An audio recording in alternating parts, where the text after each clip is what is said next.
नमस्कार, मैं हूं प्रमोद और आप देखना शुरू कर चुके हैं दी सड़कनामा.com। इस वक्त मैं मौजूद हूं सिरसा की अनाज मंडी में और आपको तस्वीरें दिखा रहा हूं कि सरसों के अच्छे दिन शुरू हो गए हैं। जी हम आपको बता दें कि सरसों के दाम एकाएक बढ़ गए हैं और आज जो सरसों है वो 7125 बिकी है, जिसकी लैब रिपोर्ट 41.20 रही थी। इस वीडियो में हम पूरा डिस्कस करेंगे कि आखिर सरसों के रेट एकाएक कैसे बढ़ रहे हैं। हम आपको बता दें कि इस बार हरियाणा सरकार की ओर से जो समर्थन मूल्य सरसों का दिया गया था वो किसानों को 6250 रुपये दिया गया था, जिसमें कह सकते हैं कि इस बार सरकारी रेट पर सरसों बहुत कम बिकी, क्योंकि जो प्राइवेट व्यापारी है वो ज़्यादा खरीद कर रहे थे। शुरुआती दौर में भी सरसों है वो 6400 रुपये से लेकर के 6600 रुपये तक बिक रही थी, जिसकी लैब रिपोर्ट 38 से लेकर के 39% तक रही।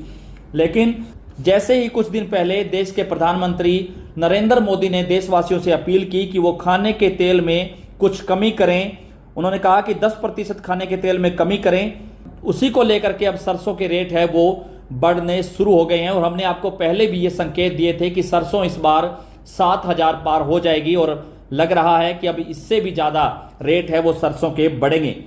लैब रिपोर्ट को लेकर के चर्चा करें तो आज जो 7125 रुपये प्रति क्विंटल जो सरसों बिकी है उसकी लैब रिपोर्ट 41.20 रही है, यानी कि 5% अगर खल का निकाल दें तो उस सरसों में 36.50 जो किलो है वो तेल निकलना संभव है।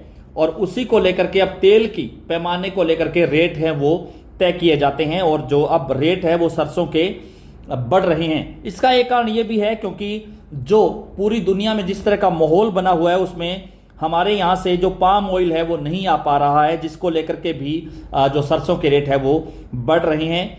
और खाद्यान्न तेल का कम प्रयोग करने को लेकर के भी अब लोग हैं वो सरसों के तेल की तरफ जा रहे हैं और उसी को लेकर के अब ये रेट है वो बढ़ रहे हैं। लेकिन उम्मीद जताई जा रही है कि आने वाले दिनों में भी सरसों है वो करीब 8000 के पास पहुंचने की उम्मीद है वो जताई जा रही है। तो इस वीडियो में सिर्फ इतना ही। ज़्यादा से ज़्यादा इस वीडियो को आप शेयर जरूर कर दीजिए और कमेंट सेक्शन में आप अपनी राय जरूर दीजिए कि इस पूरी वीडियो को लेकर के आप क्या सोचते हैं। बहुत बहुत शुक्रिया।